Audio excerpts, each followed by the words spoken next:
Assalamualaikum warahmatullahi wabarakatuh. Perkenalkan, nama saya Muhammad Yunus.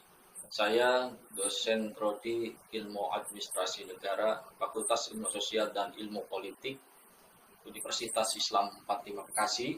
Perkenalkan saya untuk mempresentasikan PDD UKT-PT dalam bidang penelitian dan publikasi karya ilmiah. Pernyataan diri dalam melaksanakan Tridharma perguruan tinggi di penelitian. Saya tertarik dengan riset penelitian yang berkaitan dalam bidang administrasi, birokrasi, pemerintahan, dan kebijakan publik sesuai dengan bidang mata kuliah yang saya ampu. Setiap penelitian yang saya hasilkan menghasilkan luaran berupa laporan penelitian, artikel yang dipublikasikan pada jurnal ilmiah dan kedepannya akan dipatenkan sebagai hak cipta. Setiap hasil penelitian yang saya lakukan diharapkan menjadi pengkayaan pengetahuan yang baru yang akan direkomendasikan sebagai bahan referensi, bahan ajar, dan pengkayaan ilmu dan pengetahuan buat para mahasiswa dan para pembaca yang tertarik dengan pengetahuan dan keilmuan yang saya lakukan dari setiap penelitian ilmiah. Penelitian yang saya lakukan sering bersentuhan dengan birokrasi, administrasi, pemerintahan, dan kebijakan publik yang lumayan sulit untuk dilakukan karena dibutuhkan pendekatan tertentu karena sulitnya mendapatkan data dan informasi dari semua pihak. Masih banyak dari berbagai pihak yang enggan ketika lembaga atau dinasnya untuk diteliti karena masih ada sebagian anggapan dari para pemangku jabatan di lembaga tersebut, jika lembaga atau dinas yang diteliti dan terdapat temuan yang dihasilkan dalam penelitian merupakan kekurangan dari sebuah lembaga atau dinas terkait, akan berimbas kepada sorotan publik yang kurang baik dan selanjutnya akan mengurangi kepercayaan publik terhadap lembaga atau dinas tersebut. Padahal dari hasil penelitian yang dimaksudkan peneliti adalah untuk memperbaiki citra dari publik terhadap lembaga atau dinas ketika terdapat temuan yang kurang baik untuk secepatnya diambil tindakan oleh para pemangku jabatan dan lembaga tersebut. Untuk membuat kebijakan, baik berbentuk peraturan dan sejenisnya, sehingga dengan kebijakan yang dibuat pemerintah atau pemangku kebijakan, kepercayaan publik akan meningkat. Dalam mensiasati untuk mendapatkan data dan informasi, maka dibutuhkan berbagai cara, baik secara profesional, kedekatan secara personal, dan juga link politik dibutuhkan oleh peneliti. Maka itulah salah satu ketertarikan peneliti untuk melakukan penelitian dalam bidang tersebut, karena adanya tantangan di lapangan yang peneliti temukan saat melakukan penelitian. Adapun penelitian yang sudah dihasilkan oleh peneliti sebagai berikut. Yang pertama, penelitian tahun 2018, yaitu analisis partisipasi perilaku pemilih menjelang pemilihan kepala desa serentak, yang dipublikasikan dalam jurnal Administrasi dan Kebijakan Publik di volume 8, bagian kedua, yaitu halaman 1-28. Kemudian penelitian yang kedua yaitu tahun 2019 yang bertema birokrasi dalam konteks kinerja pelayanan publik prima yang dipublikasikan dalam jurnal Administrasi dan Kebijakan Publik pada volume 8 season kedua yaitu halaman 26-50. Kemudian penelitian yang ketiga itu pada tahun 2020 adalah transformasi penanganan COVID-19 dari komunikasi krisis, komunikasi risiko dipublikasikan dalam jurnal Administrasi dan Kebijakan Publik. Kemudian peneliti juga yang tahun 2021 tentang the quality of civil service apparatus as an important challenge in bureaucracy reform yang dipublikasikan dalam Proceeding the First International Conference on Government Education. Setelah penelitian selanjutnya pada tahun 2022 peneliti membuat proposal yang berjudul Analisis Implementasi Sistem Informasi Aparatur, yaitu singkat SIAP, di Badan Kepegawaian Pendidikan Pelatihan Daerah Kota Bekasi, di mana penelitian ini sedang diajukan untuk mendapatkan hibah penelitian kompetitif nasional dosen pemula dari Simlitabmas Ristek Dikti dengan luaran wajib artikel di jurnal nasional terakreditasi peringkat 1 sampai 6, dan luaran tambahannya itu artikel pada konferensi atau seminar internasional terindeks berreputasi. Dan di tahun 2023 saya merancang untuk melakukan penelitian dengan tema analisis sosial Ombudsman Republik Indonesia perwakilan Jakarta Raya tentang fungsi dan wewenang sesuai lembaga pengawas, di mana peneliti ini akan saya ajukan juga untuk mendapatkan hibah penelitian kompetitif pada tahun 2023 sampai 2024. Adapun riwayat penelitian yang telah, sedang, dan dalam rancangan penelitian ada sebagai berikut. 2 kali saya menjadi ketua peneliti, 3 kali sebagai anggota peneliti. Publikasi yang sudah saya lakukan itu Presiding the First International Conference on Government Education, yang 2 artikel jurnal terakreditasi nasional, dan 3 dalam tahap pengiriman artikel untuk jurnal nasional. Untuk meningkatkan kompetisi saya, mengikuti pelatihan, seminar-seminar berskala lokal, nasional maupun internasional, serta telah mengikuti berbagai macam program. Salah satunya adalah program Pekerti yang diselenggarakan oleh Universitas Pasundan Bandung selama 6 hari. Jurnal yang sudah dipublikasikan yaitu di Google Scholar. Kemudian untuk di Google Scholar Sinta, saya baru memasukkan 2 artikel roadmap atau targetan roadmap dalam penelitian. Target dari tahun 2021 sampai 2024 yang saya lakukan harus masuk menjadi proceeding nasional maupun proceeding internasional. Juga jurnal terakreditasi yang terindeks. Juga yang selanjutnya targetan yang keempat adalah penerbitan buku. Adapun unggulan dari semua penelitian yang saya lakukan yaitu penelitian tentang birokrasi dalam konteks kinerja pelayanan publik 5. Yang menjadi latar belakang dalam penelitian ini, masalah yang dimunculkan melihat adanya atau memperhatikan rendahnya kualitas pelayanan di Provinsi Jawa Barat, khususnya di Kabupaten Kuningan, Kota Bekasi, dan Kota Bandung, sudah lama menjadi keluhan masyarakat. Keluhan tersebut banyak muncul dari kalangan masyarakat umum dan para pengusaha sebagai pengguna jasa, serta rumitnya dan mahalnya harga pelayanan. Di samping itu juga masyarakat sering mengalami kesulitan untuk memperoleh akses pelayanan publik yang semestinya. Publik pada hakikatnya direncanakan atau dirancang dan diselenggarakan untuk memenuhi kebutuhan masyarakat. Sehingga idealnya dalam membangun kinerja pelayanan publik yang baik, sesungguhnya birokrasi pemerintah telah membangun hubungan yang baik dengan masyarakat serta memperluas pengakuan di mata publik.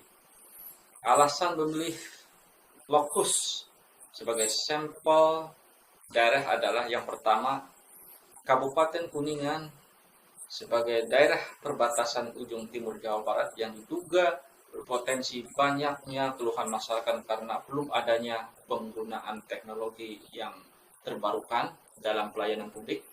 Kemudian lokus yang kedua adalah Kota Bandung. Kota Bandung dianggap sebagai daerah pusat ibu kota Jawa Barat yang menjadi sentral perubahan dari berbagai bidang, terutama di bidang teknologi, sistem pelayanan publik. Ketiga, yaitu Kota Bekasi. Kota Bekasi dianggap sebagai daerah buffer zone atau daerah penyangga ibu kota negara atau Jakarta yang terletak di perbatasan paling barat Provinsi Jawa Barat dan diduga membuat perubahan di segala bidang sesuai dengan dibutuhkan ibu kota dan sekaligus memenuhi standar kebutuhan pelayanan publik di ibu kota negara. Penelitian ini menyoroti kinerja para birokrat dari 4 dimensi, yakni akuntabilitas, responsivitas, orientasi pada pelayanan, dan yang keempat adalah efisiensi. Luarannya dari penelitian ini adalah sebuah laporan penelitian dan artikel jurnal yang dipublikasikan di Jurnal Administrasi dan Kebijakan Publik JAKP, jurusan Ilmu Administrasi Negara, Fakultas Ilmu Sosial dan Ilmu Politik Universitas Islam 45 Bekasi, dan sebagai rekomendasi bagi lembaga yang berkaitan yang dibutuhkannya. Tujuan dari penelitian tersebut, yang pertama, mengidentifikasi masalah-masalah yang rentan muncul dalam birokrasi pasca bergulirnya reformasi birokrasi, terutama perubahan sikap para petugas birokrasi dari sisi kinerja pelayanan terhadap masyarakat. Kemudian tujuan yang kedua adalah memberikan informasi dari hasil temuan tersebut yang nantinya direkomendasikan sebagai bahan evaluasi untuk instansi atau dinas terkait yang dijadikan sebagai sampel. Kemudian yang ketiga adalah memberikan rekomendasi sebagai solusi kepada instansi atau dinas untuk menjadikan bahan pertimbangan dalam rangka perbaikan kinerja pelayanan publik pada instansi tersebut. Penelitian ini, manfaat yang bisa didapatkan atau yang diharapkan oleh penulis dalam melakukan penelitian ini adalah sebagai berikut. Yang pertama adalah memperkaya khasanah keilmuan dengan mensinergikan antara konsep teori dan praktek di lapangan untuk para petugas yang mengemban amanah sebagai pelayan masyarakat serta sebagai salah satu sumber pengetahuan bagi pembaca artikel ini. Kemudian yang kedua, sebagai wujud kepedulian dari peneliti terhadap birokrasi pemerintahan dalam konteks kinerja pelayanan publik agar berdampak positif dengan adanya perubahan yang lebih baik dari instansi atau dinas yang dijadikan sebagai fokus perhatian di mana penulis melakukan penelitian. Adapun strategi pencapaiannya, yang pertama menginventarisir masalah-masalah yang menjadi kelemahan birokrasi pemerintah dalam konteks kinerja pelayanan publik untuk mencapai kata prima. Yang kedua, menginventarisir keluhan-keluhan pengguna jasa pelayan publik. Yang ketiga adalah mensiasati perubahan budaya pada setiap instansi atau dinas yang selama ini dipertahankan, yang semula tidak memberikan rasa keadilan terhadap pengguna jasa tersebut menjadi sebaliknya. Untuk mengurai masalah penilaian kinerja pelayanan publik yang masih jauh dari kata prima dengan merumuskan beberapa indikator sebagai alat pembuktian dalam penelitian kinerja pelayanan publik prima yang dilakukan oleh aparat birokrat dengan menyoroti 4 dimensi, yakni akuntabilitas, responsivitas, orientasi terhadap pelayan, dan efisiensi. Metode yang saya gunakan dalam penelitian ini adalah metode deskriptif kualitatif dengan pendekatan studi kasus, di mana metode ini merupakan tipe penelitian yang bukan bermaksud untuk menguji hipotesis tertentu, tetapi menggambarkan atau mendeskripsikan adanya atau apa adanya, maksud saya, pada suatu variabel tentang gejala, keadaan, atau fenomena sosial. Dari temuan yang peneliti lakukan dari sisi akuntabilitas, di mana kami sedikit gambarkan tentang akuntabilitas. Suatu kegiatan organisasi publik memiliki akuntabilitas tinggi jika kegiatan tersebut dianggap benar dan sesuai dengan nilai dan norma yang berkembang dalam masyarakat. Kinerja pelayanan publik di Indonesia, khususnya di Jawa Barat, belum menunjukkan akuntabilitas tinggi terhadap masyarakat pengguna pelayanan.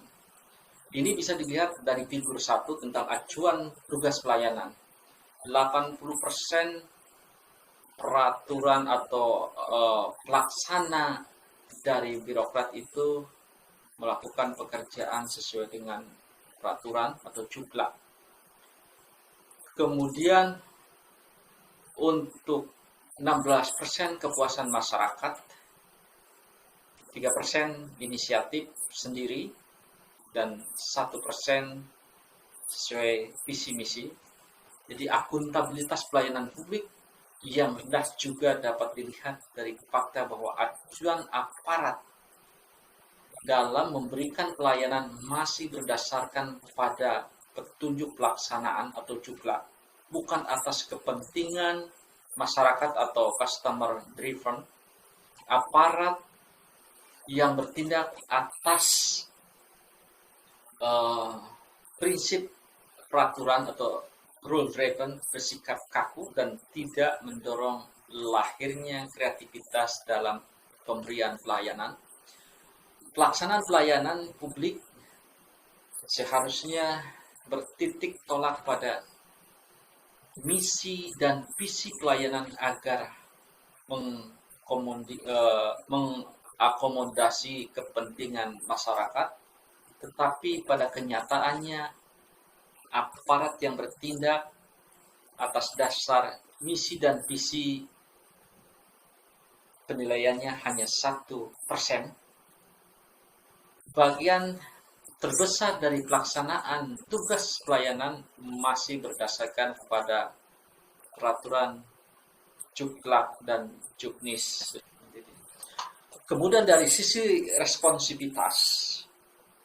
Dan sisi responsivitas sangat diperlukan dalam pelayanan publik karena hal ini merupakan bentuk kemampuan organisasi untuk mengenali kebutuhan masyarakat, menyusun agenda, kemudian memprioritaskan pelayanan dan mengembangkan program-program pelayanan publik sesuai dengan kebutuhan aspirasi masyarakat.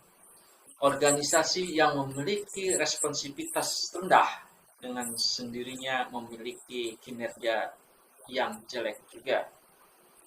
Ini bisa kita lihat dari tanggapan petugas terhadap keluhan pengguna pelayanan. Ini bisa dilihat dari gambar figur 2 yang warna biru itu menyelesaikan masalah dan yang warna merah itu membiarkan. Untuk Kota Bekasi kita bisa lihat tanggapan petugas terhadap keluhan pengguna pelayanan bisa menyelesaikan masalah totalnya atau presentasinya 62% dan membiarkan adalah 38%. Kemudian untuk Kota Bandung menyelesaikan keluhan terhadap pengguna pelayanan jumlahnya yaitu 54% dan membiarkan sekitar 46%. Dan Kabupaten Kuningan ternyata ini hampir imbang, yaitu menyelesaikan permasalahan itu 49% dan membiarkan permasalahan ini sangat tinggi, mungkin karena Kuningan masih termasuk daerah yang pinggir. Totalnya adalah 51%.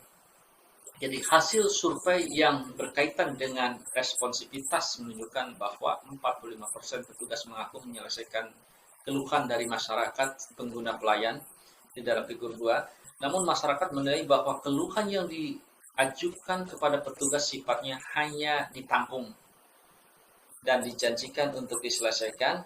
Juga yang paling sering adalah petugas melempar tanggung jawab kepada petugas lain. Bahkan tidak jarang masyarakat pengguna pelayanan dimarahi atau diremehkan oleh petugas. Kemudian dari yang ketiga, orientasi terhadap pelayanan. Orientasi terhadap pelayanan menunjukkan pada ukuran seberapa besarnya sumber daya yang dimiliki oleh petugas digunakan untuk melayani pengguna pelayanan.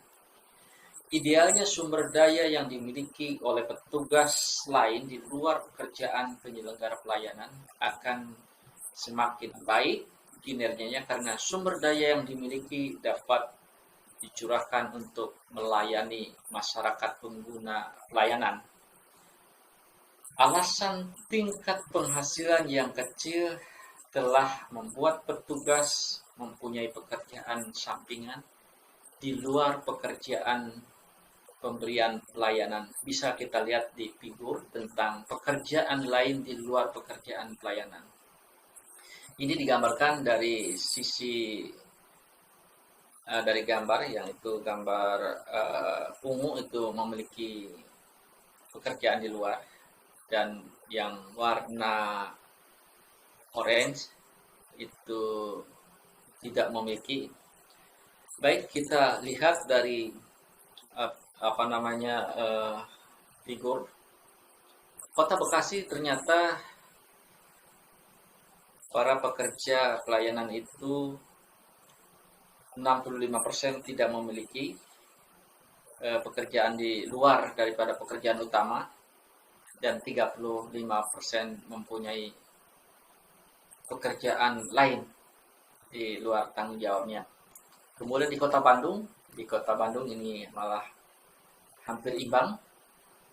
Ternyata yang memiliki adalah 49% dan yang tidak memiliki adalah 51%. Tetapi sesuatu yang sangat mencolok, yaitu di Kabupaten Kuningan, ternyata pekerjaan yang utamanya boleh dikatakan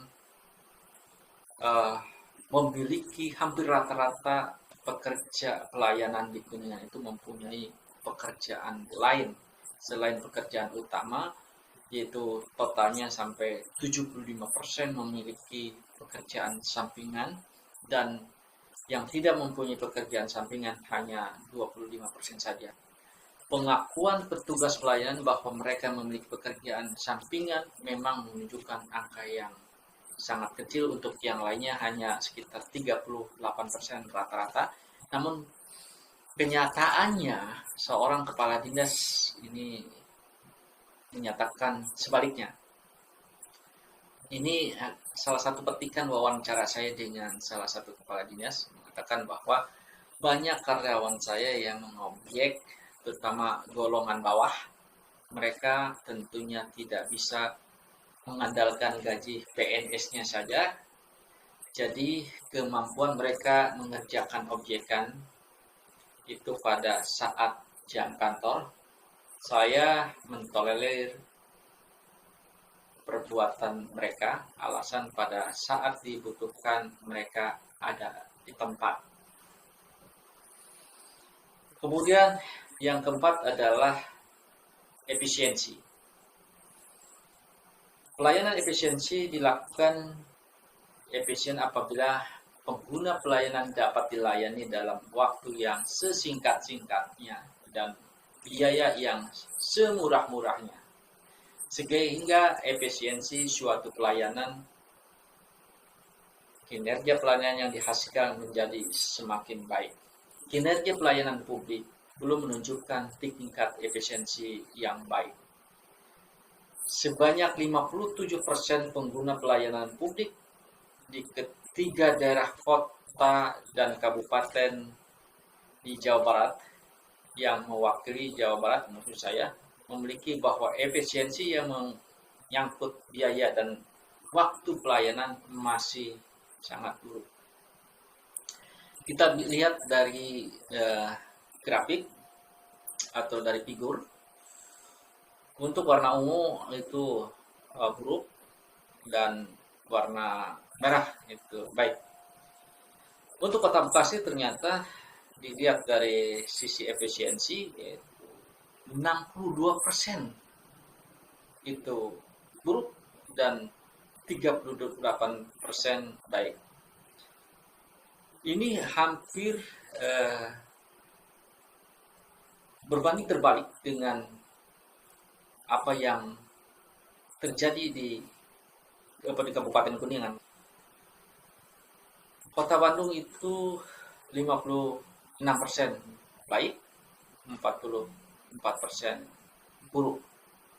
Dan Kabupaten Kuningan 66% buruk dan 34% baik. Jadi kota Bekasi dan Kabupaten Kuningan hampir ada kemiripan.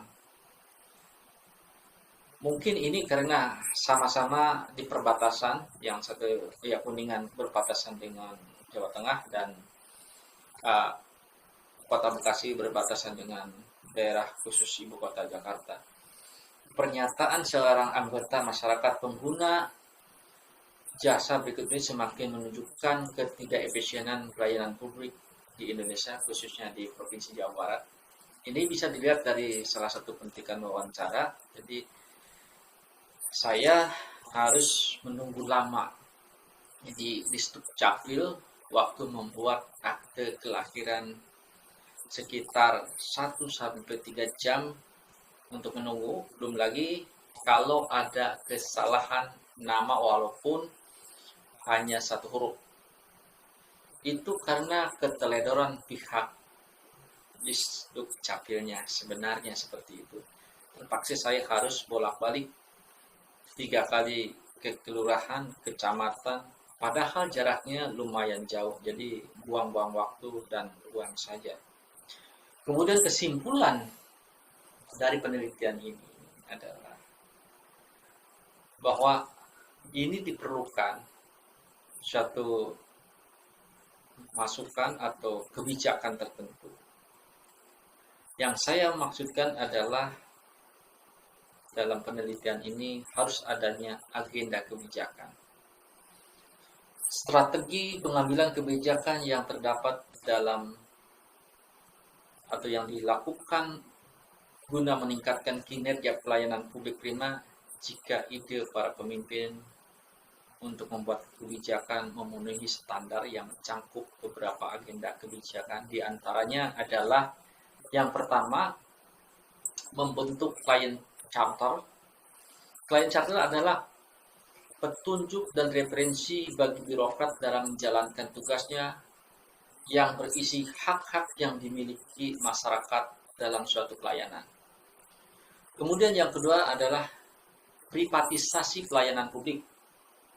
Pelayanan publik yang diselenggarakan oleh birokrasi pemerintah dapat dilakukan melalui kerjasama antara pemerintah dan swasta. Kemudian yang ketiga, perlu adanya pertemuan rutin dengan masyarakat dan pengguna pelayanan. Pelayanan publik tidak mencerminkan kebutuhan masyarakat pengguna pelayanan, karena selama ini petugas bertindak atas dasar peraturan. Untuk menjembatani kebutuhan masyarakat, maka aparat birokrasi sebagai petugas pelayanan dapat membuat agenda pertemuan rutin dengan masyarakat, bisa dilakukan 1-3 bulan sekali. Yang keempat, sebagai masukannya adalah penghargaan terhadap petugas pelayanan. Peningkatan kinerja pelayanan publik dapat dilakukan dengan memberikan penghargaan kepada aparat birokrasi yang telah memberikan pelayanan terbaik kepada masyarakat sebagai pengguna jasa atau Public Service Innovation Award. Kemudian untuk referensi, ini saya mempunyai 22 referensi yang dijadikan sebagai acuan dalam penelitian ini. Penelitian pada PDD UKTPT dalam rangka penelitian dan publikasi karya ilmiah yang dijadikan unggulan sebagai acuan saya untuk sertifikasi dosen. Demikian, terima kasih. Assalamualaikum warahmatullahi wabarakatuh.